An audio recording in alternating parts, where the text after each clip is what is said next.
Good morning, Professor Ken. Yeah. Would you like to tell us about your work in Gujarat on property rights in India? Yes, I've been very fortunate to have twice gone to Gujarat and worked with the people in Sagai village. Actually, ARCH, the Action Committee for Research and Health in Gujarat, they've been trying to help the farmers there to establish title to their land, and it has transformed their lives. The very fact that they can demonstrate that this is their land has caused the authorities to back off and treat them with greater respect. I found that the farmers were most impressed that it went from being kind of beaten and abused by officials to being treated by an invitation, please won't you sit down and have water. You know, the basic signal of dignity. And this entitlement to the land means that they can have an incentive to transform it. They can put in rivers and put in canals and irrigation. They can protect their crops from wildlife, and they can build their houses. They've earned an income that's allowed their children to go to schools in the cities in the region. It's been a transforming event for them.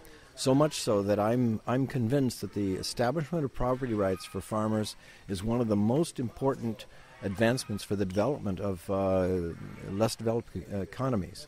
Not all records are in one language, and not all records are digitized yet, and several such issues because we are an ancient country with we have just come together and all of that. This has been advanced by the technology of Google Maps, which maps it, and GPS handheld devices. For $1 cost in training and equipment, they've been able to establish the titles for each and every farm. So the farmers have been transformed in this area, and it's spreading rapidly to other farms around that see the tremendous advantages. And this is because of the technology that's made this possible. And it's very hard for the authorities to deny the right to the land when they see pictures of their farming and the actual mapping coordinates that designate them. So it's been tremendously beneficial just in recent years. Securing legal title for people who may possess assets but don't really own them in a legal sense is very critical. I mean, potentially we believe that it could change the face of poverty. Mm-hmm.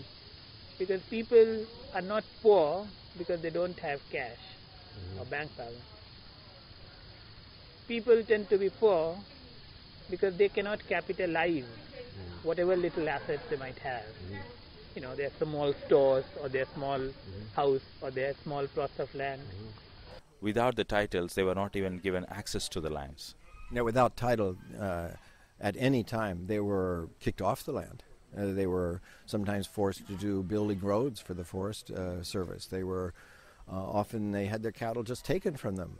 And with the ARCH organization, they were able to push back with legal advice because the head of ARCH, Trupti Mehta, and Ambrish Mehta, the engineer and the lawyer, they combined these talents to give strength and power to the numbers of farmers that were abused. And now they're greatly reformed. I've been there and I've seen the